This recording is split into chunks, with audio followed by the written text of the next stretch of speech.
bir shunaqa bir rolik ko'rib qoldim. Shu motivatsiya qiladigan odamlarga mana qilib motivirat qiladigan bir motivator chiqib turib, qo'lida arqon turibdi. Arqonni tasavvur qiling. Juda ham uzun arqon, so'dirab sahnani u yog'iga olib chiqib ketishibdi.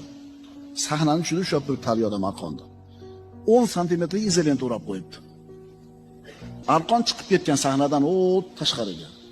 Endi tasavvur qilinglar, mana hayot mana ipga o'xshasin deyapti. Bu ipni cheki yo'q deyapti. Mana bu izolenta baylangan 10 santimetr qismi dunyo hayoti. Qolgani oxirat deyapti. Yigitlar, ana shu 10 santimetrlik izolentaga aldanib qolmaylik. Chunki yutdi deb kim aytayapti? Alloh. Allohni tanigan, topgan va unga itoatda bo'lgan.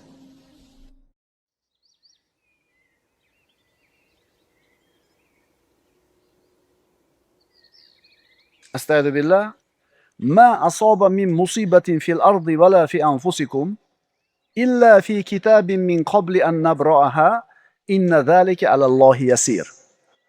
Alloh azza va jalla Qur'onda marhamat qiladi.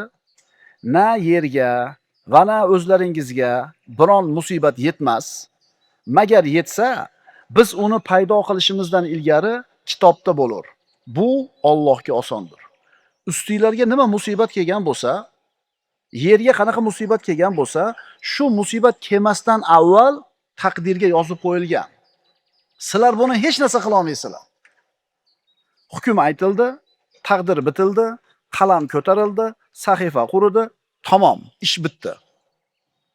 Bizi ustimizga birodarlar, Alloh taqdirga yozgandan oshchasi ham kelmaydi, kami ham kelmaydi. Mana shu iymoningiz komil bo'ladigan bo'lsa, mana shu e'tiqod qalbingizda mustahkam o'rnashgan bo'lsa, dollar nech pul bo'lishi qiziqtirmaydi. Endi nima bo'larkan? Kursga qara. Ha nima bo'lardi? Allohning aytgani bo'ladi. 70 so'mdan benzin quyib yuribmiz. 70 so'mdan benzin quyib yuribmiz, birodarlar. Yana benzin qimmatlagan sari katta объемli mashinalarni minyapsizlar. Jiblarni qaranglar ko'payganini. Alloh seni shu mashinani minishini peshinangga yozganmi, o'sha benzinga yarasha pulni ham beradi. Ma'qulmisan? Qazo va qadar. Qadar degani belgilash degani, taqsimlash degani. Qavo degani ana shu belgilangan narsani amalga oshirish degani. Alloh taolo aytadi: Astagfirullah, inna kulla shay'in xalaqnahu biqadar. Albatta biz har bitta narsani taqdir bilan, o'lchov bilan aniq yozib qo'yganmiz. Qancha nafas olasan, qancha ovqat yeysan, qancha suv ichasan, hamma narsa hal qilingan. Payg'ambarimiz sollallohu alayhi vasallam mana ana shu taqdiri azal bitilishligi haqida aytgan hadisida shunday dedilar. Alloh avval qalamni yaratdi va unga yoz dedi. Qalam nimani yozaman dedi. Alloh taolo qalamga dedi, to qiyomat qoyim bo'lgunicha bo'ladigan hamma narsalarning miqdorlarini yozgin. Fajaral qalamu fi tilka sa'a. Ana shu soatda qalam yozishni boshladi. Qalam yozib bo'lib ishini bitirganidan keyin 50 ming yil o'tib osmonlar va yer yaraldi. Taqdir bitilgan paytda hali osmon ham yo'q edi, yer ham yo'q edi, biz ham yo'q edik. Seni birodar boshingga tushgan narsa adashib boshqa yoqqa ketmaydi. Seni qo'lingga kelgan narsa adashib yana boshqa yoqqa ketmaydi. Ya'ni sen uchun yozib qo'yilgan narsa albatta senga keladi, senga yozilmagan narsa albatta senga kelmaydi. Agar mana shunday ishonch, e'tiqod qalbingda mustahkam o'rnashsa, tub-tubingga mana shu tushuncha o'rnashadigan bo'lsa, hayoting zo'r bo'lib qoladi. Musibatlar sen uchun Allohning hadiyasi bo'lib qoladi. Chunki gunohlaring kafforat bo'ladi o musibat bilan. Mehnatlar rohatga aylanib qoladi. Hodisalar esa mukofotga aylanadi. Inson dunyoda yashar ekan, ustiga yaxshi kun keladi, yomon kun keladi. Bu Allohning taqdiri. Astagfirullah. وَلَنَبْلُوَنَّكُمْ بِشَيْءٍ مِنَ الْخَوْفِ وَالْجُوعِ وَنَقْصٍ مِنَ الْأَمْوَالِ وَأَنْفُسِ وَالثَّمَرَاتِ وَبَشِّرِ الصَّابِرِينَ. Albatta sizlarni sinaymiz deyapti Alloh taolo. Xavf va xatar bilan, qo'rquv bilan, ochlik bilan, moliylarga, joniylarga bir talofat yetkazishlik bilan, meva-chevalarni kamaytirishlik bilan imtihon qilamiz. Imtihon uchun keladi shu narsa yozilgan. Shunda allazina idza asabatuhum musibatun qalu inna lillahi va inna ilayhi roji'un. Biror musibat kelganda, yozilgan musibat keldi peshonasiga, yozilgan musibat tushdi ustiga. Shunda albatta biz Allohning bandalarimiz va albatta Allohning huzuriga qaytamiz deydigan sabirlarga xushxabar bering. Mana musibat sizga foyda bo'lib qoladi. Ustingizga kelgan musibat foydangizga aylanadi. Chunki musibat kelganda Allohning taqdiri, Allohga qaytib boramiz, alhamdulillah degan bandaga shu musibatning orqasidan savob bor. O'shuning uchun aytildi, musibatlar senga hadiya bo'lib qoladi deb. Payg'ambarimiz sollallohu alayhi vasallam aytadilar, mo'minning ishi ajoyibdir. Hamma ishi uning foydasiga. Yaxshilik taqdir qilingan bo'lsa, ustiga yaxshilik kelsa, shukr keltiradi, savob oladi. Musibat kelsa, rozi bo'lib sabr qiladi, yana savob oladi. Mo'minning ishi ajablanarli. Ustiga kelgan yaxshilik ham uning foydasi, ustiga kelgan musibat ham uning foydasi. Payg'ambarimiz sollallohu alayhi vasallam mana Abdulloh ibn Abbosni yosh bola ekan, ulog'iga uchqashtirib olib turib qilayotgan nasihatini ko'ring. 10-12 yashar bolaga Rasulullohning berayotgan ta'limini ko'ring. Ya'ni mana shu yoshda inson dunyoqarashi shakllanadi-da. Siz uyingizda qaysi tushuncha, qaysi tasavvur bilan yashayotgan bo'lsangiz, bolangizda ham shu tasavvur bo'ladi. Rasululloh aytibdilarki, "Ya g'ulam, inni uallimuka kalimat." Ey bola, dedilar Rasululloh, men senga bir necha kalimalarni o'rgataman. Allohning haqlarini saqlagin, u zot seni saqlaydi. Allohning buyruqlarini bajar, Allohning hukmini saqla, Alloh saqlaydi. Allohning haqlarini saqla, uni qarshingda topasan. Ya'ni bir muammoga kelsang, Alloh ro'baringda bo'ladi, yordam beradi. Agar so'rasang, Allohdan so'ra, agar ko'mak tilasang, Allohdan tila. Bilginki, butun ummat yig'ilib senga biror zarar yetkazmoqchi bo'lsa, Alloh yozganidan ortiqcha zarar yetkazish olmaydi. Butun ummat yig'ilib senga foyda keltiramiz deysa, Alloh yozganidan ortiqcha foyda keltirish olmaydi. Chunki rufiyatil aqlam va jaffatis suhuf. Qalamlar ko'tarilgan, sahifalar qurigan. Alloh yozganicha qiladi, zararni ham, Alloh yozganicha qiladi, foydani ham. O'shuning uchun mo'min odamda bir narsa va'da qilib ishontirsa xursand bo'lib ketmaydi. Biror narsani aytib qo'rqsa, vahimaga tushib ketmaydi. Kim aytgani bo'ladi? Allohning aytgani bo'ladi deydi. Qalamlar ko'tarilgan, sahifalar qurib bo'lgan. Yana bir rivoyatda aytadilar Rasululloh, "Va alam annama axtoka lam yakun liyusibka." Bilginki, seni nima chetlab o'tgan bo'lsa, senga tegishi yo'q edi taqdirda. Va senga nima kelgan bo'lsa qo'lingga, shu narsani kelmasligi yo'q edi taqdirda. Peshonangga yozilganmi? Albatta keladi. Peshonangga yozilmaganmi? Kelmaydi. Senga yozilgan narsa xato ketmas. Xato ketdimi, demak u senga emas. Qaytarib beraymi? Senga yozilgan narsa xato ketmas, qo'lingga keladi. Endi xato ketdimi, demak seniki emas-da u. Ma'qulmi? Rasululloh Abu Hurayra roziyallohu anhuga aytdilarki, "Ey Abu Hurayra, qalam sen yo'liqadigan narsalarni yozib, qurib ham bo'ldi." Tamom. Yana aytadilar Rasululloh, "Ihris ala ma yanfauk." Senga foydali bo'lgan narsalarga intilgin. Allohdan yordam so'ragin, ojiz qolmagin. Undoq qilganimda unday bo'lardi, bundoq qilganimda bunday bo'lardi demagin. Balki bu bo'lgandan keyin shu ish. Bu Allohning taqdiri, Alloh o'zini xohlaganini qildi deb qo'ygan edi. Bo'ldi, qalbing xotirjam. Zo'rda buchi. Yutkizdingiz, 5-4 yutkizib qo'ydingiz. 10 sekund qolganda gol qo'yib yubordingiz. Bo'lmasam joningizni jabborga olib yugurdingiz, yeldingiz, himoyaga o'tdingiz, hujumga o'tdingiz, hamma sababni qildingiz, yutkizib qo'ydingiz. Bitta gol yetmay qoldi. Endi chiqib olib turib bir-birimiz bilan nima qilmasligimiz kerak? Endi o'sha qazo qadarga iymon keltirgan odam bilan futbol o'ynasang ham mazza qilasan. Demak nima bo'lmagan ekan? Raketga ham qo'limdan tushib ketdi-da, oyog'im tiyilib siyg'alan. O'sha oyog'ingni siyg'alantirib olgan kim oxirgi udarni qilayotganingda? Alloh. Qo'lingdan nimaga tushib ketdi? Bugun yutkazishing kerak edi. Bo'ldi, rozi bo'l. Rasululloh sollallohu alayhi vasallam aytadilar, Alloh bandasiga taqdir qilgan narsa banda uchun yaxshilikdir. U taqdir sizni nazaringizda yaxshiga o'xshayaptimi, yomonga o'xshayaptimi farqi yo'q. Sizga shu narsa taqdir qilindimi, shu narsa sizga yaxshi. Misol, Muso va Xizr alayhissalom ularning qissasiga murojaat qilsak, 12-15 ga kirgan yosh bola o'ynayotgandi.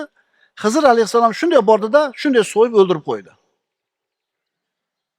Ota-onasi musibat deb bildi. Musibat. Yomon bo'ldi deb o'ylayapti. Yo'q. Bu qissaning nihoyasida Xizr alayhissalom nimaga o'ldirganligini aytdi. Bu Allohning buyrug'i edi. Nima uchun qatl qilindi? Bu bola katta bo'lganida shirkka, kufrga, ma'siyatga kirib ketib, ota-onasini ham kofir bo'lishiga sabab bo'lib qolar edi. Shuning uchun Alloh taolo olib qo'ydi, o'rniga solih farzandni berdi. Tushunyapsizmi? Sizni ustingizda qanaqa taqdir bo'lgan bo'lsa, bu yaxshilik siz uchun. O'shuning uchun alhamdulillahi robbil alamin deng. Demasangiz ham shu holat, desangiz ham shu holat. Alloh senga taqdir qilgan narsa, birodar, albatta yaxshilik bo'ladi. Shunday bo'ldimi? Demak, shunda bitta yaxshilik bor. Yillar o'tgandan keyin ko'rasan. O'shunga uylanmaganing to'g'ri bo'lgan ekan. Yaxshi ham o'sha reysga ulgurmaganim, samolyot qo'nmabdi deysiz. Ungacha siqilib, probkada bo'g'ilib, qizilga yurib, shu xullas baqir-chaqir qilib keluvdingiz, ulgurmadingiz. Uchib ketdi samolyot. Moncha puldan qoldim dedingiz, keyin bilsangiz samolyot qo'nmabdi. Tahqiq Alloh azza va jalla bir mo'min bandaga musibatni taqdir qiladi, mo'min xafa bo'ladi. Lekin mana shu musibatning orqasida qancha bir yaxshiliklar borligini va qancha yomonliklardan to'silishligini bilmaydi-da. Xizr alayhissalom kemani teshib qo'ydi. Qaytamiz shu qissaga yana. Kemani teshib qo'ydi. Kemani egasi narigi sohilga borguncha bir balo qilib cho'kib ketgudek bo'lib yetib bordi. Kema teshilganida kemachi nima dedi? Yomon bo'ldi. Kemam talofat ko'rdi. Endi chiqim bo'ldi. Mash safarga topgan pulimni nima qilaman? Kemaga sarflayman deb yomon bo'ldi deb turuvdi, asli yaxshi bo'lib chiqdi. Narigi tomondagi, dengizni narigi sohilidagi podshoh kelgan hamma butun kemalarni shat tortib qo'yatuvdi. Demak, mo'minsan, senga Alloh nimani taqdir qilgan bo'lsa, bilginki bu sen uchun yaxshi. Ko'nglingga yoqadigan ish bo'lsa ham, ko'nglingga yoqmaydigan ish bo'lsa ham. Allohning senga qilgan taqdiri sen uchun yaxshi. Muhammad Ali kim u? 20-asrning eng ulug' sportchisi deyiladi. Shaxsiyati bir kuchli bo'lgan odam. O'zini davrida kuch-quvvatiga to'lgan paytida, o'zini karyerasini cho'qqisiga yetgan paytda nima degan? Men eng buyukman degan. Men eng buyukman dedi. Keyin Alloh taolo bir dard berdi unga. Bilasizlar. Shu odam harakatlanish qiyin bo'lib qoldi. Qaltirab qoldi qo'llari. Keyinchalik umrining oxiriga borganda gapirishi ham qiyin bo'lib qoldi. O'sha vaqtga kelib turib aytadiki, qarang, 20-asrda eng zo'r sportchisi. Juda ham aqlli, xushli, ongli odam bo'lgan. Intervyularni qaranglar-da. Ajoyib bir aql egasi bo'lgan. Islomda qabul qilib musulmon bo'lgan. Ismini o'zgartirgan, o'zi Cassius Clay bo'lgan o'zi ismi. Lekin islomda qabul qilgandan keyin Muhammad Ali deb o'zgartirgan ismini. Shu Muhammad Ali aytadi: "Meni hayotimda sodir bo'lgan hodisalarning eng yaxshisi mana shu kasallik. U chempion bo'lganim, eng zo'r sportchi bo'lganim emas. Shu kasal bo'lganim men uchun eng katta yaxshilik bo'ldi. Agar u kasallik bo'lmaganida men o'zimni men eng buyukman deb o'tib ketar edim. Bu esa shirk edi ekan. Bu esa shirk edi ekan. Alloh meni o'tkazib qo'ydi. Men buyuk emas ekanman." Demak, birodar, o'sha kasal bo'lgan paytda shu musulmon bandasi uchun foydasiga bo'ptimi oqibati? Shuning uchun siz ustingizga kelgan qazo qadarning makruhi, qalbingizga yoqmaydigan narsa ish bo'lgan payt, shunday holat kelgan paytda rozi bo'lib qo'ying. Endi qayoqqa ham borasiz rozi bo'lmay. Rozi bo'lsangiz ajr olasiz, savob olasiz. O'sha kun norozi bo'lsangiz gunohkor bo'lasiz yana o'sha kun. Va asa an takrahu shay'an wa huwa khayrun lakum dedi Alloh taolo. Zotan sizlar o'zingizlar uchun yaxshi bo'lgan narsani yomon ko'rayotgan bo'lishingiz mumkin.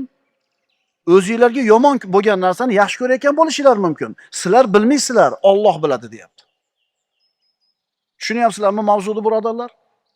Nima haqida gap ketyapti? Qazoy qadarga rozi bo'lish kerak. Rasululloh aytadilar: "Man yuridillahu bihi khayran yusib minhu." Alloh kimga yaxshilikni ravo ko'rsa, uni musibatlarga duchor qilib qo'yadi. Chunki ana shu musibatlar uni agar rozi bo'lib, sabr qilib, shukr keltirsa, gunohlarini o'chiradi yoki bo'lmasam darajasi ko'tariladi. Bankrot bo'lding, uyingga o't tushdi, molingni tortib ketishdi. Shunga o'xshagan yoqmaydigan ish keldimi? Demak, yozib qo'yilgan edi ekan. O'zi pulni unga bermasam bo'lardi ekan. O'zi nadyojniy emas edi. Yo'q, nariginga berganda ham ketar edi. O'zi o'sha kuni so'm qilib qo'ymagan ekanman. 107 ga chiqdimi? Ayrim odamlar uxlamadi. Tappata yana 79 so'm 50 tiyinga tushdi, endi past tushgani. Voy birodar, xotirjam bo'l, xotirjam bo'l. Shu yozilgan ekanda, endi nima qilasan endi? Demak, Allohning ixtiyori shunday bo'ldi. Rozi bo'lsang ajr bor, gunohlarga kafforat bo'ladi.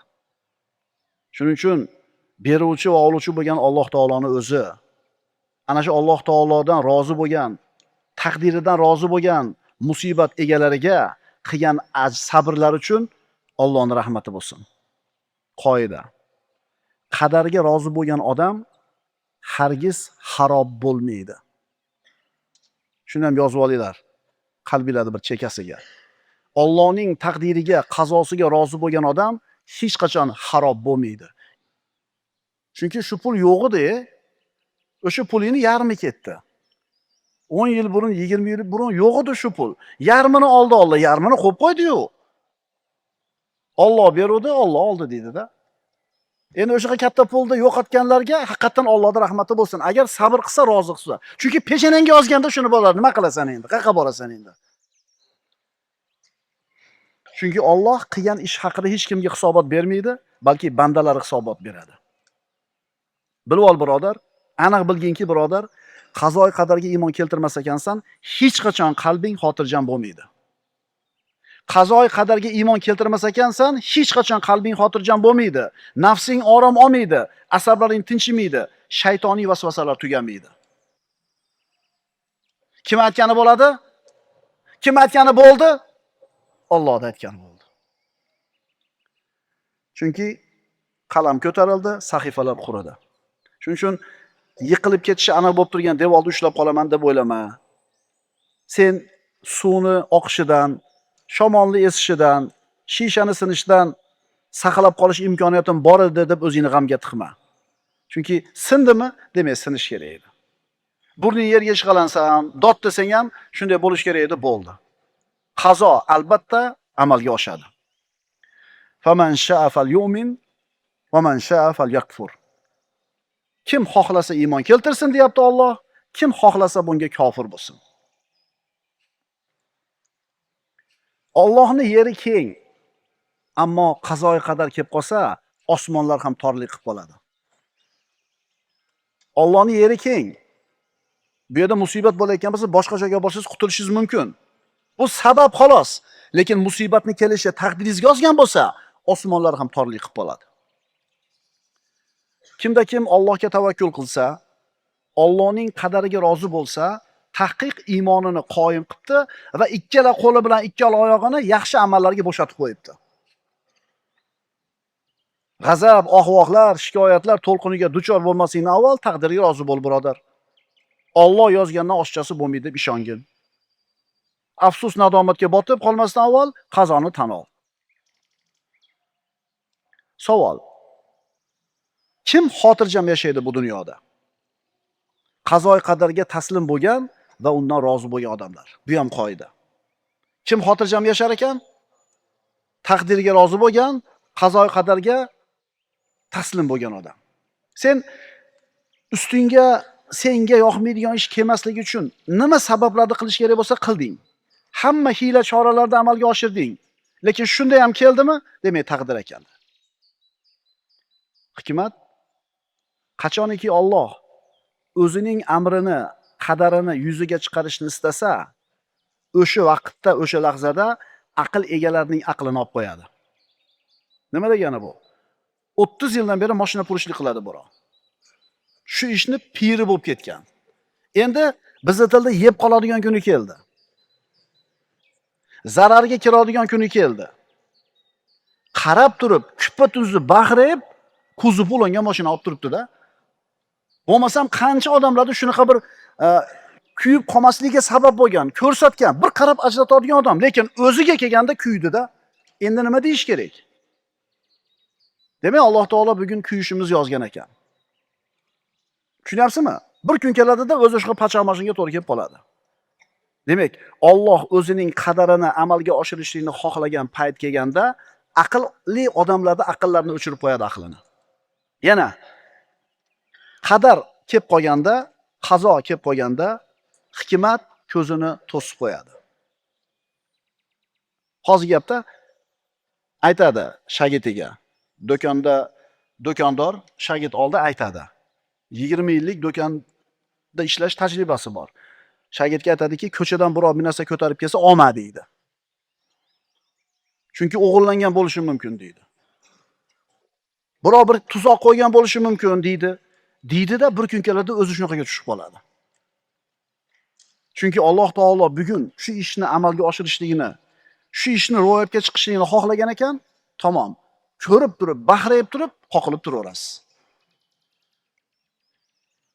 Rasululloh sallallohu alayhi vasallam aytadilar: "Va in asabaka shay'un fala taqul law anni fa'altu kana kaza va kaza." Agar senga biror narsa yetsa, ya'ni bir musibatga o'xshagan narsa yetsa, agar men undoq qilganimda undoq bo'lar edi, bundoq qilganimda undoq bo'lardi demagin. Buni o'rniga bu bo'lgan ish Allohning qadari, Alloh o'zi xohlagan ishni qildi degin. Albatta, agar so'zi shaytonni amalini ochib yuboradi. Shuning uchun bo'lib oldimi? Tamom, yop bu papkani. Xulosasini ol, tajribasini ol. Bundan keyin senga dars bo'lsin shu ish, lekin andoq-bondoq agar degan gapni gapirma. Endi qora kalaringga quloq solsang, o'tiraverish kerakmi, peshana yozgan bo'ladi deb deyishadi. Birodar, sen bizni tushunmabsan. Qadarga bo'lgan iymon seni taqdirni kutib uxla demaydi. Qazoy qadarga bo'lgan iymon seni hech narsa qilmasdan o'tirib ol demaydi. Balki o'rningdan turganda taqdiring qanaqa ekanligini kashf qil deydi. Nima degani? Sen xohlayotgan natijaga sabab bo'ladigan ishni qil degani. Modomiki nima kelishini bilmaysanmi? Zo'r bo'lishiga shu keladigan narsani hamma sababni qilasan, shundan keyin nima deysan, nima bo'lsa ham taslim bo'lasan. Demak, Alloh shuni xohlagan ekan. Yana bir ajib narsa, futbol o'ynab yutib oldingiz. Bu yoqqa chiqib olib turib, lekin o'zingizni zaslugalarni aytishni boshlaysiz. O'sha yerda vaqtida pas berdim-da, o'shuning uchun gol urding. Ko'rdingmi fintni? Bitta zamaq bilan ikkitasini uxlatib, senga berdim, pustoverda gol urding. Inson yutuqqa erishganda men undoq qiluvdim, mundoq qiluvdim deydi. Ammo mag'lubiyatga uchrab qolganda esa taqdir ekan deb sukut qilib turadi. Rosa tushdimi? Yaxshilik bo'lsa men qildim deydi. Agar yomonlik bo'lib qolsa taqdirga to'ngaydi. Shuning uchun birodar, insof qil. Yaxshilik bo'lganda ham nima deb qo'yaver? Taqdir deb qo'yaver. Qarangda, bu darslar siz bilan bizni ham ikkita narsamizni tuzatadi. Nimani tuzatadi? O'lchov tushunchani, tasavvurni, bizi tilda понятияларni o'zgartiradi. Bizga g'arbdan, sharqdan har xil понятиялар kelib, unday qilsang zo'r bo'ladi, bunday qilsang zo'r bo'ladi deb hamma o'zini nimasini o'rgatyapti bizga, ta'limotini. Bizga dinimiz ta'lim bersin. Agar shu tasavvur bilan yashasak, va ishoninglar, psix bo'lmaymiz. Nervni bo'lmaymiz, sahr bo'lmaymiz, davleni bo'lmaymiz. Shuni o'tkazib yuboramiz. Bo'ldi, ketdi, nima qilamiz endi? Bo'ldi, tugadi. Ol ketmon. Hada endi yana bir marta. Odamlar psixologlarga borishadi. Nima uchun? Maslahat olish uchun. Hayotga qanday qarash kerak? Ustingizga musibat kelsa qanday unutish kerak? Ularda ta'sirdan qutulish uchun nima qilish kerak? O'tmishdagi muammolarimiz uchun, kelajakdan qo'rqmaslik uchun nima qilish kerak? Endi u psixologlar maslahat beradi. Musulmon odam nima qiladi? Bir musulmon tabibning oldiga bir odam kelib shunga o'xshagan narsani so'radi. Boyaga tabib musulmon edi-da. Aytdiki, hayotda sodir bo'ladigan hamma narsaning taqdiri hali ularni Alloh yaratmay turib 50 ming yil avval yozib qo'yilgan. Tamam. Mana psixolog.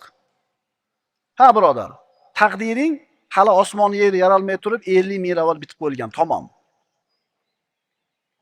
Shayx Ali Tantaviy rahimahulloh shunday deydi. Odamlar bilan to'ldir avtobus yo'lda ketyapti. Shahardan chiqqan avtobus haydovchisi u yoqqa bu yoqqa qaradida, yo'lda hech kim yo'q. Ozgina yurib turib to'xtadi. Hech kim ko'rinmayapti. Odamlar nimaga to'xtadingiz dedi. Uni oqsoqolda olaylik dedi. Qarashdi, hech kim yo'q. Qaysi oqsoqolda hech kim yo'q desa, hozir qo'lini ko'tarib to'xtanglar, meni olib ketinglar dedi-yu, ana kelyapti dedi. Odamlar ko'rmadimmikin deb turib shunday qaradi, hech kim yo'q. Haydovchiga qarasa, omonatni topshirib qo'yibdi. Demak, shu haydovchini ajali yetib kelgan, ammo avtobusdagilarda ajali yetgani yo'q hali. Alloh taoloning hikmatini ko'ringki, chiroyli qilib to'xtatib, avtobusni rushnoyini torttirib, xotirjam qilib qo'yib turib, jonini oldi. Haydovchining ajali yetgan edi, ammo passajirlarniki emas, chekiga to'xtadi. Alloh taolo aytadi: "Likulli ummatin ajal." Har bir millat, avlod uchun belgilangan ajal bor. Qachon ajallari yetsa, uni biror soat ketga ham so'ra olmaydilar, ilgari ham qila olmaydilar. Xotirjam bo'l birodar. Rizqing bormi? Yashaysan. Faqatgina taqdirdagi narsa bo'ladi. Ko'pi ham emas, ozi ham emas. Xulosa, seni boshingga tushgan narsa tushib bo'ldimi? Tamom. Demak, tushish kerak edi ekan. Seni qo'lingga bir narsa kelmasdan chiqib ketdi. Chiqib ketdimi? Tamom. Demak, qo'lingga kelishi yo'q edi ekan. Agar mana shunday aqida, ishonch, e'tiqod seni qalbingda mustahkam o'rnashsa, seni tub-tubingda mana shu tasavvur, mana shunday tushuncha mahkam o'rnagan bo'lsa, hayotda bo'layotgan hamma musibatlar sen uchun hadiya bo'lib qoladi.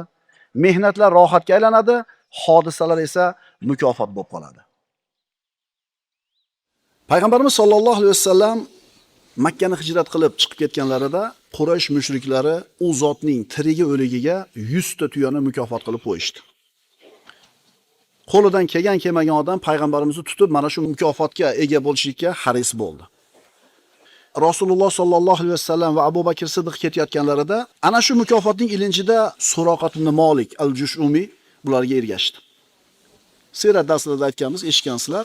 Shunda payg'ambarimiz sollallohu alayhi vasallam Suraqaga "Kayfa anta ya Suraqa va fi yadayka siwara Kisra" dedilar. Ya'ni xabarni yashirib Qurayshga aytmaslik va'dasini olib qaytib ketayotganida Suraqa payg'ambarimiz aytdilarki: "Ey Suraqa, Kisroni bilay uzuylarini qo'lingga taqqaningda holating qanday bo'lar ekan?" dedi. Nima deyapti? Yurtidan qochib ketayotgan, tirigi o'ligiga mukofot qilib 100 ta tuya tikilgan odam shunaqa deydimi? Yana o'sha davrdagi eng qudratli bo'lgan Fors mamlakatini podshohini bilay uzugini va'da qiladimi? Bu qanaqa ishonch? Ha, Rasululloh sollallohu alayhi vasallam o'zining al-Qodir bo'lgan Robbisiga bo'lgan iymoni komil. Ha, u zot sollallohu alayhi vasallam al-Qodir bo'lgan Robbisini va'dasiga ishonadi. Tushkunlikka tushmaydi, chunki Alloh har narsaga qodir. Madinaga yetib boradi, davlat barpo qiladi, qo'shin jamlaydi, musulmonlar Forsni mag'lub qiladi. Ana shunda ey Suraqa, seni qo'lingga Kisroni bilay uzuklari taqiladi. Seni asringda bo'ladi. Rasulullohning va'dasi hayotda haqiqat ko'rildi. Rasululloh o'zining Robbisini al-Qodir ekanligiga iymoni komil, shuning uchun ishonadi, tushkunlikka tushmaydi. Shuning uchun birodarlar, hozirgi kunda dunyoni g'arbi sharqini qaraydigan bo'lsangiz, bizning dinimiz, musulmonlar, islomimiz har xil tuhmat, bo'xtonlarga uchrab turibdi. G'arbni, sharqni ommaviy axborot vositalarini qilayotgan ishiga qarasangiz, dinimizga hech qanaqa aloqasi bo'lmagan terrorni, qonxo'rlikni, islomda umuman qoralangan ba'zi ishlarni islomdan ekanligini tuhmat qilib, bo'xton qilib, hammani ishontirmoqchi bo'lishadi. Ha, ummat hozir mana shunday bir xor holatda birodarlar. Ammo sodiq mo'min, sodiq iymon egasi Alloh taoloning nusratiga ishonadi. Chunki innalloha ala kulli shay'in qodir. Alloh har bitta narsaga qodir. Albatta Alloh taolo o'zining nusratini beradi mo'minlarga. Mo'min bandalarni yordamsiz tashab qo'ymaydi. Mo'minlarni aziz qiladi, aniq ishoning. Faqat mo'minlar Allohning shu nusratini olishlikka loyiq bo'lish kerak. Alloh taolo albatta nusratini beradi, faqat unga loyiq bo'lish kerak. Iymonida sobit bo'lish kerak, amallarda sobit bo'lishligi kerak, o'lchov tushunchalarida to'g'ri bo'lishligi kerak. G'arbdan, sharqdan kelgan tasavvurlar bilan, tushunchalar bilan yashamaslik kerak. Alloh taolo aytadi: "Astagfirullah, va la tahinu va la tahzanu va antumul a'laun in kuntum mu'minin."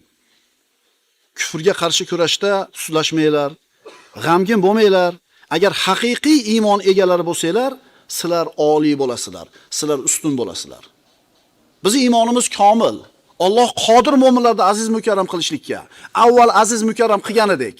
Faqat bu xalq, bu ummat, bu musulmonlar Allohning nusratiga loyiq bo'lishlari kerak. Shuning uchun birodarlar, biz aniq ishonamiz. Al-Qodir bo'lgan Robbimiz bu koinotda bo'layotgan har bitta narsadan xabardor.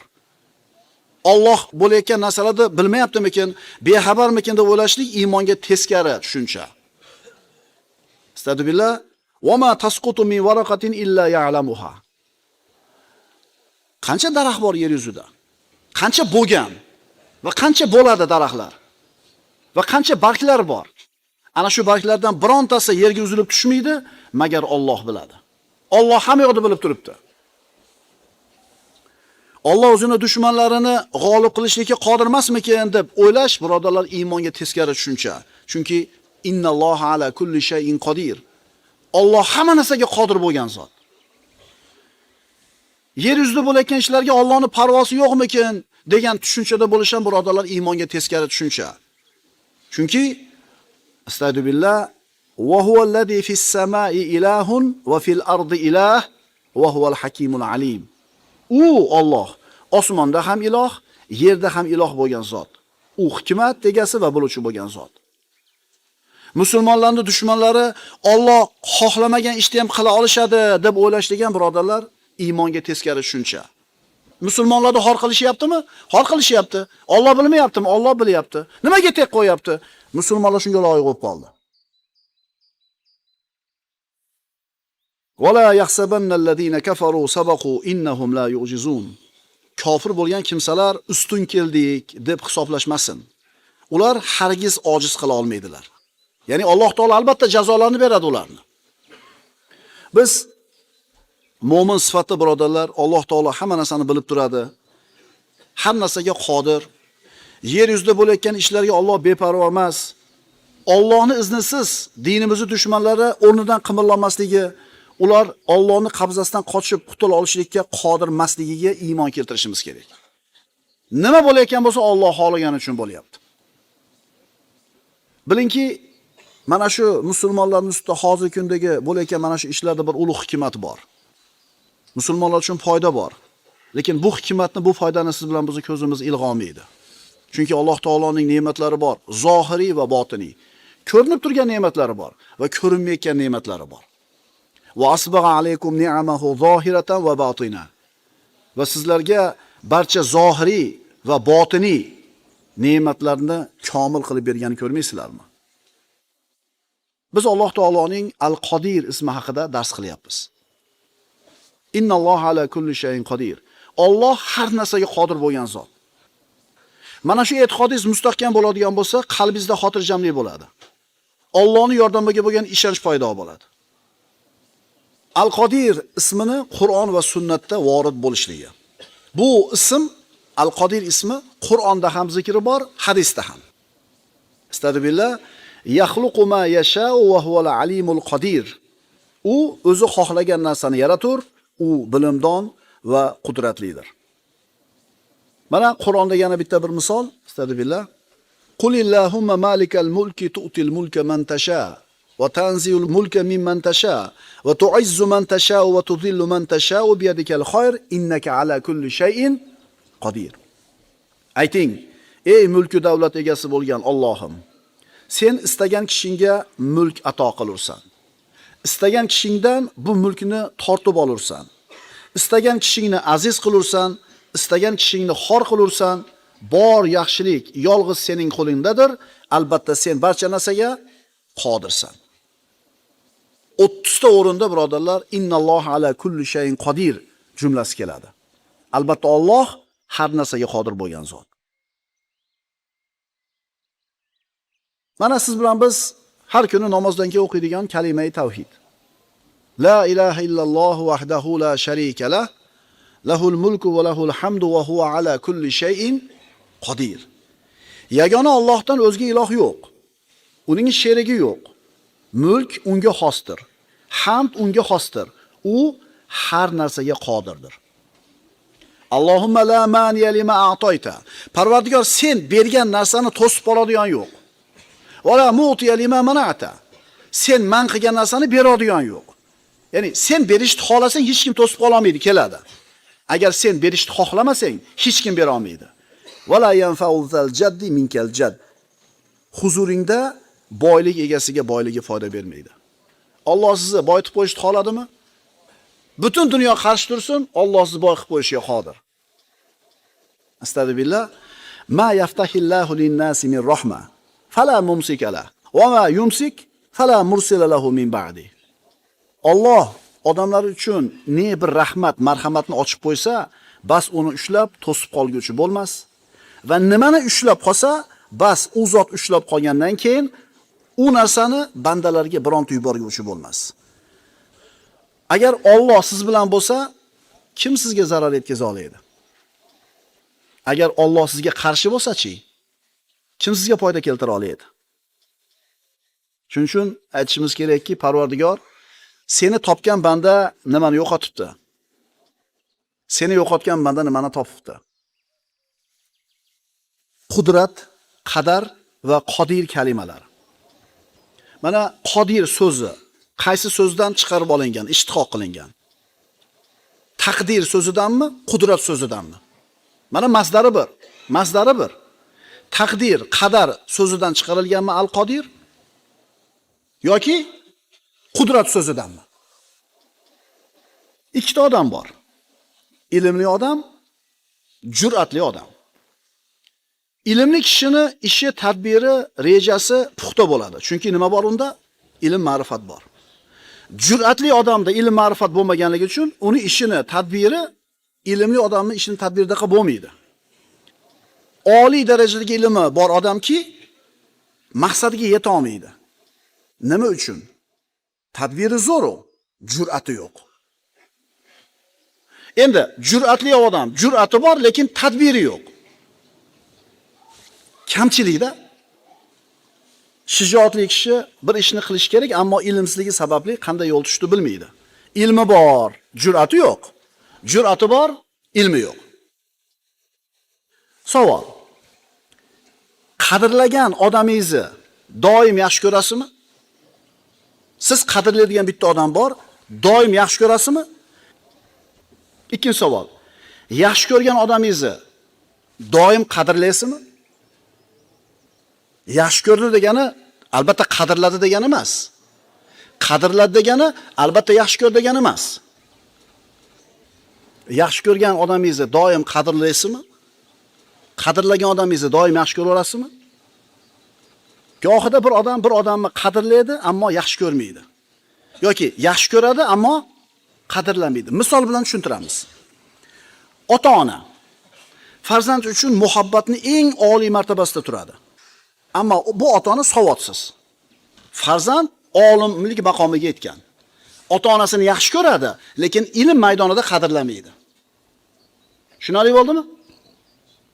Yaxshi ko'radi, ammo qadrlamaydi. Chunki ota-ona savodsiz. Yaxshi ko'radi, ammo ilm maydonida qadrlamaydi. Endi ikkinchisi.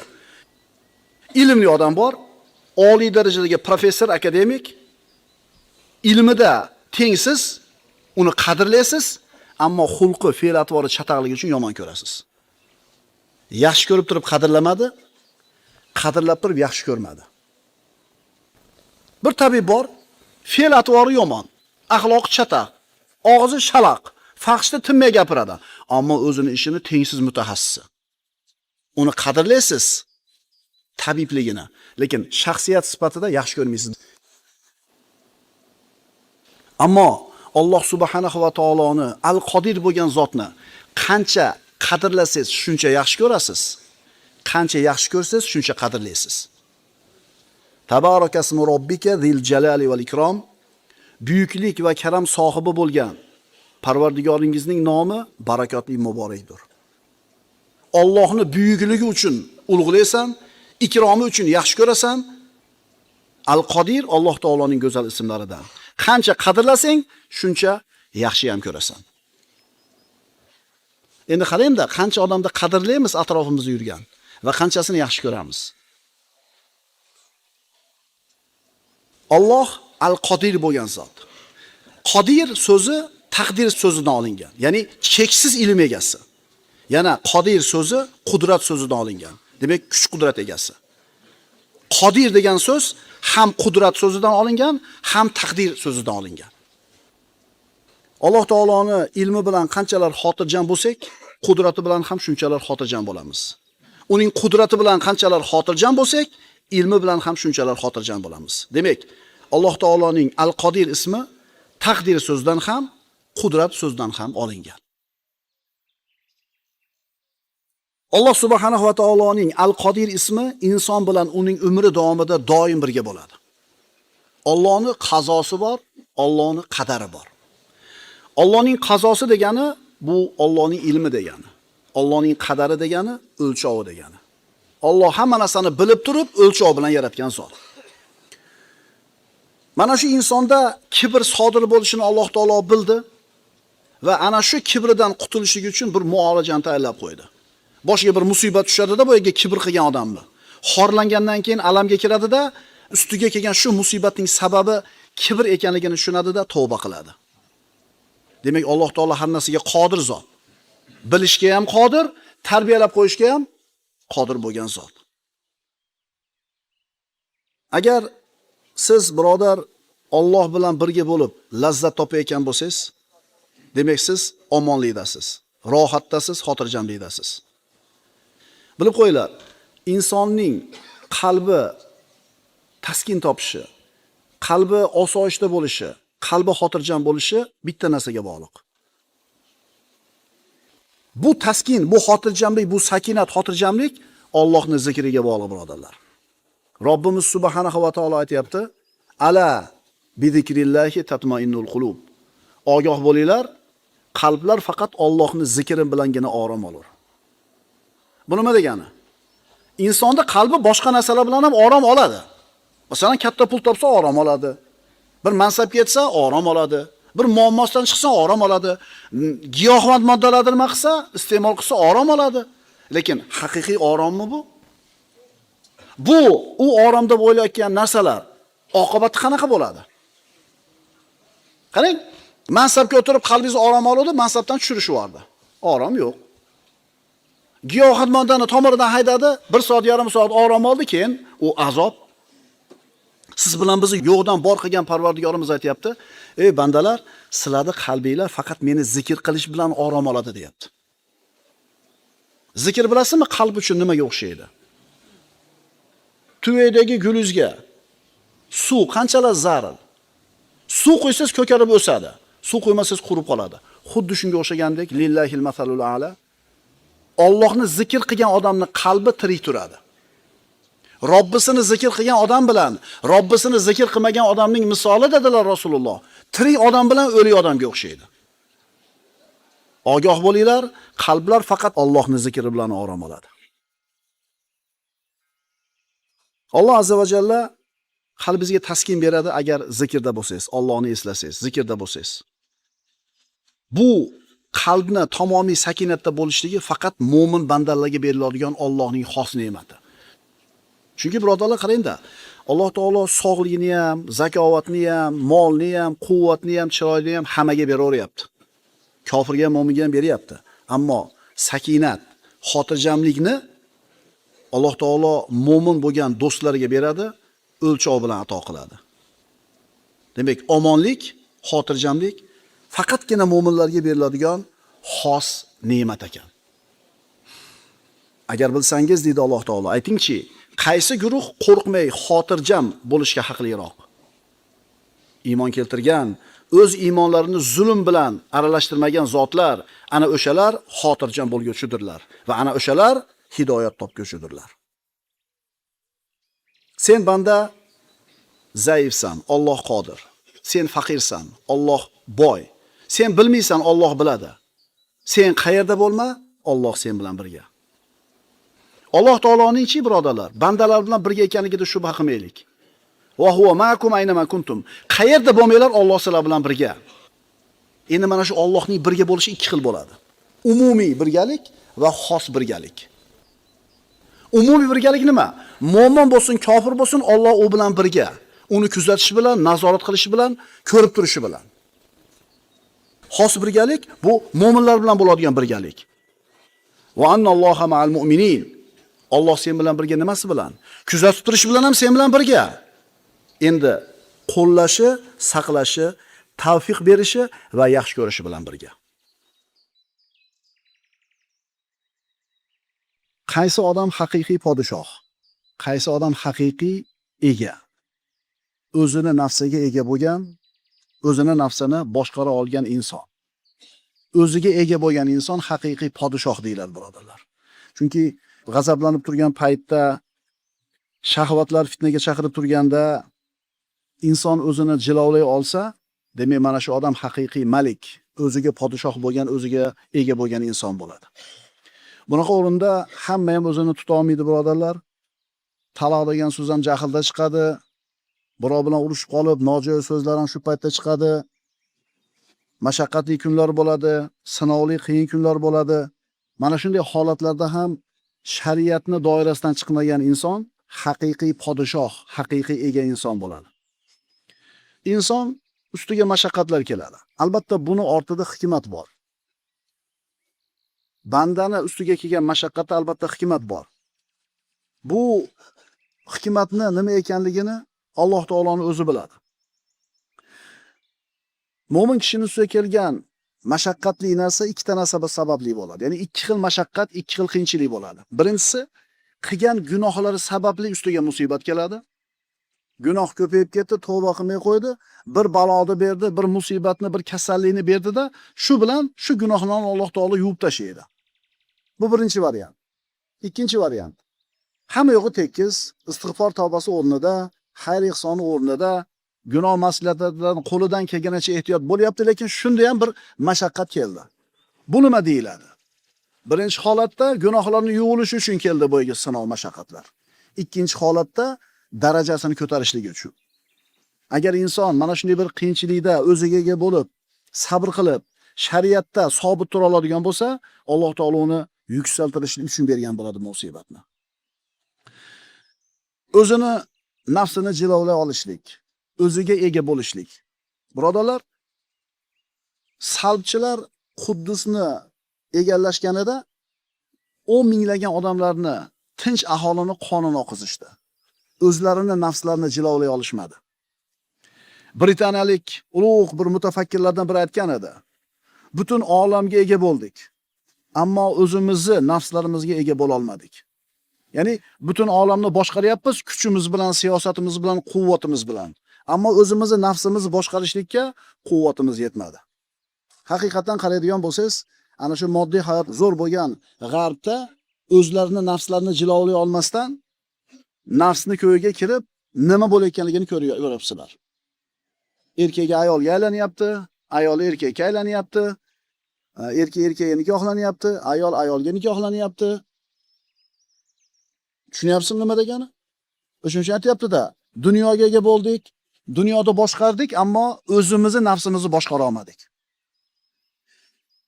Endi Quddus sharifni Salohiddin Ayyubiy salibchilardan ozod qilganda ular qilgan ishni qilmadi. Nasroniy yahudiylarni qatl qilgani yo'q. Ularga omonlik berdi. Albatta bu holat musulmon odam o'zining nafsiga ega ekanligi, nafs xohish isteklarini jilovlab olganligini dalili.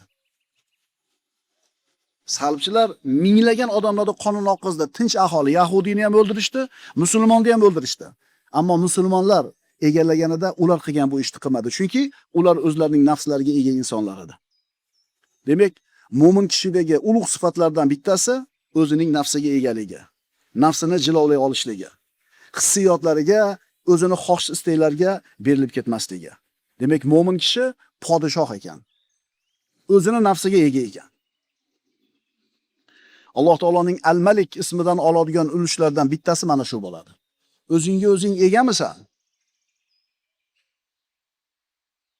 Iymon bu ilmiy martaba, axloqiy martaba va go'zallik martabasi.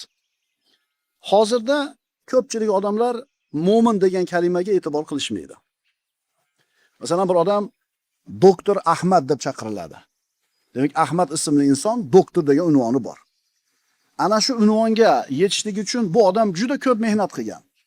Katta bir ilmiy yo'lni bosib o'tgan. Juda ko'p kitob o'qigan. Qancha imtihondan, sinovdan o'tgan. Mana shu ishlardan keyin unga doktor degan unvon berildi. Birodarlar, biz mo'min degan so'zga bir e'tibor berishimiz kerak. Bu juda katta martaba, juda katta unvon. Misol uchun aytamiz. Masalan, Abdurahmon mo'min deyildi. Endi chinakam mo'minmi? Agar chinakam mo'min bo'ladigan bo'lsa, uni axloqi albatta go'zal bo'ladi. Qaytarib aytamiz, iymon bu go'zal axloq deyiladi. Ro'parangda turgan mo'min birodaringni axloqi senikidan ko'ra go'zalroq ekanmi? Demak, uning iymoni ham seni iymoningdan go'zalroq ekan. Agar Ahmad yoki Abdurahmon mo'min deyilsa, chinakam mo'min bo'ladigan bo'lsa, boshqacha bo'lishi mumkin emas. Haqiqiy mo'min kishi yolg'onchi bo'lmaydi. Xiyonatkor bo'lmaydi, munofiq bo'lmaydi. Va'dasida turadi, ahdiga vafo qiladi, birodar haqqiga tajovuz qilmaydi, jamiyatga foydali inson bo'ladi. Haqiqiy chinakam mo'min jamiyatga foydali inson bo'ladi. U foydasi puli bilan tegyaptimi? Ilmi bilanmi? Mehnati bilanmi? Odamlarga, jamiyatga foydalimi? Demak, mana shu odam mo'min bo'ladi. Iymon ilmiy martaba deyildi. Bu nima degani? Mo'min kishi bu dunyodagi eng katta ilmni topdi. Eng katta haqiqatga erishdi. Bu nima edi? Bu qanaqa haqiqat, qanaqa ilm edi? Bu haqiqat koinotni nima ekanligini anglab yetdi. Allohni tanidi. Hayot nima, o'lim nima, buni tushundi. Demak, iymon bu ilmiy martaba. Iymon go'zallik martabasi deyildi. Bu nima degani? Dunyodagi haqiqiy baxtli inson bu mo'min inson. Boshqacha qilib aytsak, bu dunyoda haqiqiy baxtli inson faqatgina mo'min kishi. Biz g'arbdan, sharqdan kelgan tushunchalarga qarab, internetdan, televizordan, boshqa bir ommaviy axborot vositalaridan kelayotgan ma'lumotlarga qarab turib, eng baxtli insonni moddiy hayoti zo'r bo'lgan inson deb tasavvur qilyapmiz.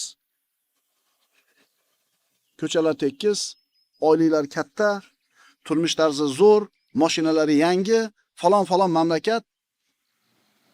Agar shu moddiy tomoniga qarab turib insonlarni baxtli deyotgan bo'lsak, demak bizni islomiy tasavvurimiz to'g'ri emas. Faqat haqiqiy mo'min insongina baxtli bo'ladi. Qaytaramiz. Faqatgina chinakam mo'min insongina baxtli bo'ladi. Chunki u hayotidan rozi. Baxt nima edi? Baxt bu rozilik. O'sha biz aytayotgan dunyoviy hayoti zo'r bo'lgan insonlar qalbida roziligi yo'qmi? Demak, baxtsiz u inson. Bir og'aynimiz aytgan edi, bir 20 yil burun. O'zi usta edi manaqa, mashina remont qiladigan. O'sha atyorkasini 11ni olib chiqadi. 4 ta 5 ta mashina keladi, remont qiladi, 5-6 so'm topadi, kirib ketadi. Jamg'armasi yo'q, seyfi yo'q. Yo'q. Kunligini topadi, yashaydi. O'sha paytda deydi, 10 ming dollarim bo'lsa yetadi, derada mashina deydi. U uchun baxt 10 ming dollar ekan. Keyin mashina savdosiga o'tib ketdi u birodarimiz. Bo'ldi. Keyin 10 ming dollar topdim deydi. Yetdimi desam yo'q deydi. Ha, u yoqni bilasizlar endi. U yoqni gapirmay qo'yavering. 10 ming bo'lgandan keyin 100 ming deydi, 100 ming bo'lganda million deydi. Demak, bu odam agar shunaqa fikr bilan yashaydigan bo'lsa, hech qachon baxtli bo'lmaydi. Mo'min Allohni taniydi. Eng katta haqiqatni anglab yetgan. O'lim nimaligini, hayot nimaligini biladi. o'limdan keyin nima borligini biladi. Hayotidan rozi. Iymon bu ilmiy martaba, iymon bu axloqiy martaba, iymon bu go'zallik martabasi. Demak, men mo'minman degan paytimizda shu narsalar bizda bormi yo'qmi qarab qo'yaylik. Mo'min odam boshqalardan ajrab turadi. Boshqalar ko'rmagan narsani ko'radi. Mo'min hayotga hikmat nazari bilan qaraydi. Mo'min bu borliqni haqiqatini tushunib yetgan. Mo'min o'zini bu dunyodagi vazifasini yaxshi biladi. Mo'minning g'ami ulug' bo'ladi, risolati buyuk bo'ladi. Abu Hurayra roziyallohu anhudan rivoyat qilingan hadisda bir qora ayol payg'ambarimiz sollallohu alayhi vasallamning masjidini supurib tozalab turar edi. Ko'rimsiz, bunaqa bir hech kim bir e'tibor bermaydigan bir qora ayol. Birdaniga yo'qolib qoldi haligi ayol. Rasululloh sollallohu alayhi vasallam sahobalardan u ayol haqida so'raganlarida aytishdiki, vafot etdi tunda, olib borib dafn qilib qo'ydik. Nabiy sollallohu alayhi vasallam afala kuntum adantumuni, ha meni chaqirmabsizlar-da dedilar. Endi sahobalar bu qanaqa ko'rimsiz bo'lgan, oddiy bo'lgan bu qora ayolni janozasiga payg'ambarimizni bezovta qilishni xohlashmadi. Mana shu ishni mayda sanashdi. Payg'ambarimiz bu narsani eshitib turib, dulluni ala qabriha. Qabriga meni olib boringlar dedilar. Olib borishdi, Nabiy sollallohu alayhi vasallam janoza o'qidilar. Ko'ring, musulmonlar bu narsani yengil qarashdi. Unaqa arzimagan narsa deyishdi, lekin Nabiy sollallohu alayhi vasallam bu ishni ulug' ish ekanligini siz bilan bizga ta'limini beryaptilar. Masjidni supurishlik hech kimni ko'ziga ko'rinmaydigan, e'tiborga ilinmaydigan ish. Lekin mo'min odam buni ulug' ish ekanligini ko'radi. O'zini shahvati uchun, havoyi nafsi uchun yashayotgan inson faqir, kambag'al, zaif, muhtojlarni ko'rmaydi. Ularga e'tibor qilmaydi. Bunaqa insonlar Allohdan uzoq insonlar deyiladi. Mo'min unaqa bo'lmaydi. Aytdik hozir. Mo'min boshqalar ko'rmagan narsani ko'radi. Chuqur fahmi bor, kuchli idroki bor, ulkan qalbi bor. Bunaqa qalb egasi kibr qilmaydi. Aytgan so'zlari qalbdan bo'ladi. Bunaqa musulmon odamning holati dunyodagi eng katta mushkulalardan ko'ra kattaroq bo'ladi. Ya'ni bunaqa e'tiqodlik, bunaqa tasavvurlik mo'minni ko'zida dunyoning eng katta muammolari ham arzimagan narsa bo'lib ko'rinadi. Ha, bir kattaroq bir molini bir qismidan ajralib qoldi, konfiskatsiya bo'ldi, dengizga cho'kib ketdi, infarkt bo'lib qoladi, insult bo'lib qoladi. Vaholanki yana u boyligini yarmi turibdi. Demak, bu inson mayda inson. Ha, domla 500 ming chakana pulmi? Qazakan pul emas. Boshing omonmi? Aql hushing joyida turibdimi? Tikka turib yuribsanmi? Yeganing kirib chiqib turibdimi? Ha, Alloh beruvdi. Alloh oldi. Berganda sinagan edi. Berib sinaganda yaxshi o'tdi imtihondan. Endi olib sinaganda-chi? Tushunarli birodarlar? Haqiqiy mo'min ko'zida bu dunyoning katta muammolari ham mayda muammo bo'lib ko'rinadi. U uchun eng katta musibat dinidagi musibat. Fala taj'al musibatana fi dinina. Musibatimizni dinimizda qilib qo'ymagin. Ya'ni dinimizda musibatga uchramaylik. Bunaqa odamlar ozgina iqtisodiy qiyinchilikka tushib qolsa, tushkunlikka tushib ketadi. Bunaqa odamlar o'ziga kerak bo'lmagan narsalarni qarzga bo'lsa ham olib, ega bo'lmoqchi bo'ladi. Bunaqa odamlar cho'ntagida xemiri yo'q. Cho'ntagida pul yo'q. Bankdan kreditga pul olib to'y qiladi restoranda. Bormi? Muhimi to'y zo'r o'tsin. 4 ta 5 ta artist kelib unga bir xizmat qilib beradi, katta pulni to'laydi, xursand. Keyin nima bo'ladi? Teshik tog'rani oldida o'tiradi. Haqiqiy mo'minning ko'zida bu dunyoning eng katta mushkulasi ham mayda bo'lib ko'rinadi. Chunki qalbi kuchli, irodasi mustahkam, himmati oliy bo'ladi. Mo'minning maqsadi oliy bo'ladi. Shuning uchun uni maqsadlariga yetishlik yo'lida unga uchraydigan narsalar hech narsa emas. Diqqat qilinglar shu gapga. Oldiga qo'ygan maqsadi oliy va ana shu oliy maqsadga yetishlik uchun mehnatni ham oliysini qilish kerak. U oliy maqsadga olib boradigan mehnat ham oliy bo'ladi, uni yo'lidagi mashaqqatlarga parvo qilinmaydi. Musulmonni bu dunyodagi ehtiyojlaridan ko'ra maqsadi oliyroq bo'ladi. Odamlarni ko'rasiz, maqsadi uy, maqsadi uylanib olish, maqsadi kattaroq pul, bor maqsadi shu. Bunaqalar o'sha narsaga erishgandan keyin hayoti zerikarli bo'lib qoladi. Chunki boshqa maqsad qolmadi-da. Haqiqiy mo'min bunaqa bo'lmaydi. Ummatning g'ami bilan yashaydi. Xalqning g'ami bilan yashaydi. Uni maqsadlari hojatlaridan oliyroq bo'ladi. Chunki uni hayotda ko'zlagan maqsadi va zimmasida vazifasi bor. Shuning uchun inson yuksalishi, birodarlar, oliy martabada bo'lishi uni maqsadlarga qarab belgilanadi. Qanchalar maqsadingiz oliy bo'lsa, shunchalar yuksalasiz. Bandalar orasida haqiqiy podshoh kim ekan? O'zini nafsiga ega bo'lgan, havoi nafsini jilovlagan odam. Haqiqiy mo'min shunaqa bo'ladi. Uni o'lchovlari, tushunchalari bor. U hammaga ergashib ketavermaydi. Uni maqsadiga olib boradigan amali bor, manhaji bor va mana shu narsa uni baxtli qiladi.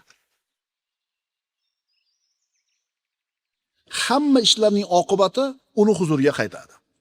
Alloh taolo aytayapti: "Ala ilallohi tasirul umur." Ogoh bo'linglar, hamma ishlar Alloh taologa qaytadi. Zolim ham Alloh oldiga boradi, mazlum ham. Haqini oldirgan ham, birodar haqini yegan ham. Qon oqizgan ham, qoni oqizilgan ham.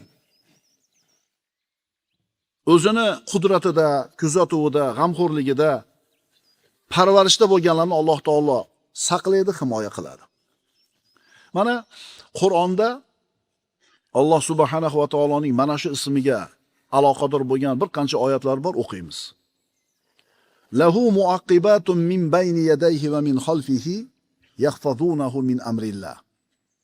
Uning, ya'ni har bitta insonning oldida ham, ortida ham ta'qib qiluvchi farishtalar bo'lib, ular Allohning amri bilan uni saqlab, muhofaza qilib tururlar. Har bitta odamni himoya qilib turgan farishtalari bo'ladi. Oldidan ham, orqasidan ham himoya qilib turadi. Kishi qanchalik taqvoli, halol, Alloh rozi bo'lgan banda bo'lar ekan, bu saqlaydigan farishtalari shuncha ko'p bo'ladi. Uni ta'qib qiluvchi, saqlovchi farishtalari bor. Ikkinchi oyat. Innalloha la yaxfa alayhi shay'un fil ardi va la fis sama. Albatta Allohga na yerda va na ko'kda biron narsa maxfiy emas. Uchinchi oyat. Ya'lamu ma yaliju fil ardi va ma yakhruju minha. U Alloh yerga kiradigan narsalarni ham, undan chiqadigan narsalarni ham bilur. To'rtinchi oyat. Vallohu bi kulli shay'in alim. Alloh barcha narsani bilguvchi bo'lgan zotdir. Allohning ilmi mutloq. Avval bo'lgan narsalarni biladi. Hozir bo'layotgan narsalarni biladi. Kelajakda bo'ladigan narsalarni biladi. Bo'lmagan narsalarni ham agar bo'lsa qanday bo'lishini biladi. Chunki Alloh taoloning ilmi mutloq ilm. Keyingi oyat. Va ilayhi yurja'ul amru kulluhu fa'budhu va tawakkal alayh. Oyat juda ham bir nozik ma'nosi. Ma'nosi juda ham nozik. Siz bilan biz Alloh taolo ibodat qilishga buyurdi. Lekin ibodat qilishga buyurishdan avval qalbimizni xotirjam qilib qo'ydi. Qarang, ilayhi yurja'ul amru kulluhu. Hamma ish Allohning huzuriga qaytib boradi. Siz nima qiling? Unga ibodat qiling. Ibodatga buyurishdan avval hamma ish meni qo'limda deyapti. Men hal qilaman hamma narsani. Shuning uchun ibodatingni qil va Allohga suyan deydi. Qanday qilib Alloh taolo sizni ishingizni palonchiga topshirib qo'yib turib ibodat qil deydi? Yo'q, meni qo'limda hamma yo'q. Men aytganimni qil, ibodatingni qil, keyin tavakkul qil, keyin tashab qo'y natijani. Keyingi oyat. Lahul xalqu val amr. Ogoh bo'lingiz kim? Yaratish va buyurish faqat unikidir. Keyingi oyat. Allohu xoliqu kulli shay'in va huwa ala kulli shay'in vakil. Alloh barcha narsaning yaratuvchisi va u hamma narsaning ustidan vakil, homiydir. Al-Muhaymin. Mahluqotlarning hammasini ishi uni qo'lida.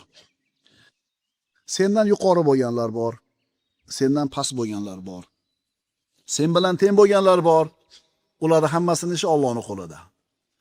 Senga yaqin bo'lganlar bor, sendan uzoq bo'lganlar bor. Zaiflar bor, quvvatlilar bor, boy, faqirlar bor. Hammasini ishi Alloh taoloning qo'lida. Chunki aytayapti, hamma ishlar Alloh taoloning o'ziga qaytarilur. Keyingi oyat. Va huvallazi fis samai ilahun va fil ardi ilah. U shunday zotki, u Alloh osmonda ham iloh, yerda ham iloh bo'lgan zotdir. U hikmat egasi va bilguvchidir. Al-Muhaymin ismiga aloqador bo'lgan oyatlar. Ma lahum min dunihi min waliyyin va la yushriku fi hukmihi ahada. Odamlar uchun undan o'zga biron do'st madadkor yo'qdir. U o'z hukmida hech kimni sherik qilmas. Alloh o'zi hal qiladi. Fa'alul lima yurid. Xohlaganini qiladi. Keyingi oyat. Yadullohi fawqa aydihim. Allohning qo'li ularning qo'llari ustida bo'lar. Iymon e'tiqodi zaif bo'lgan odamlar gumon qilishadi. Shunqa deb o'ylashadi. Nima deb o'ylaydi? Ana shu mansabdorlarning qo'lida hamma ish. Ana shu quvvat egalarining qo'lida hamma ish deb o'ylashadi. Alloh taolo seni ishingni ularning qo'liga topshirib qo'yib ibodat qil dermidi? Meni qo'limda deyapti Alloh taolo hamma ish. Sen ibodatingni qil deyapti. Shuning uchun birodarlar, Al-Muhaymin bu ilmning cho'qqisi, nihoyasi, kamoli va tamomi. Keyingi oyat. Va auhayna ila ummi Musa an ardi'i. Musa alayhissalom bilan bo'lgan Rabboniy inoyat Al-Muhaymin ismining ko'rinishlaridan bittasi. Mana Firavun tush ko'rdi. Tushida Banu Isroildan tug'ilgan bir chaqaloq uni mulkini yo'q qilishidan xabardor bo'ldi. Mana endi hukm qildi. Muammosini hal qilishlik ikki og'iz so'zi. Nima qildi? Banu Isroildan tug'ilgan har bitta o'g'il bola chaqaloq qatl qilinsin. Kim doyalardan ana shu o'g'il bolaning tug'ilganini bilib turib xabar bermasa, u ham o'rnida qatl qilinsin. Ish Firavunning qo'lida ekanligi o'xshayaptimi? Demak, Firavun ish meni qo'limda deb o'ylayapti. Lekin ish kim qo'lida? Al-Muhaymin bo'lgan Alloh taoloning qo'lida.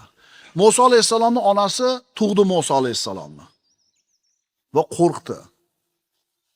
Agar ovozi chiqsa, tug'ilgani bilinib qolsa, Firavunning askarlari keladi, o'g'il bola ekanligini ko'rsa qatl qiladi. Endi Alloh taoloni qarang. Astagfirullah. Va auhayna ila ummi Musa an ardi'i. Biz Musoning onasiga vahiy qildikki, uni emizavergin.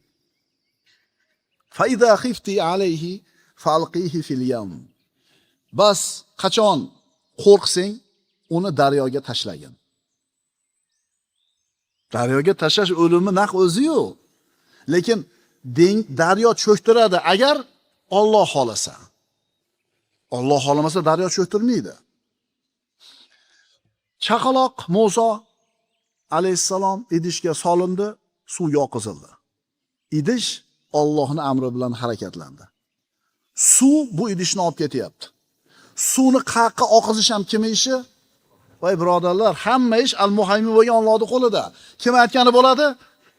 O'shuning uchun biroz sizni qo'rqitsa, vahimaga solsa, boshida ayting shu gapni. Hamma yo'lda qilib olib qo'lidan hech narsa kelmay nochor qilgani Xudoning aytgani bo'ladi bu yog'i. U nochorlikdan aytmaylik uni. Boshida aytaylik. Seni oq qilib yuboraman, ko'k qilib yuboraman, ana qilib yuboraman desa, aka.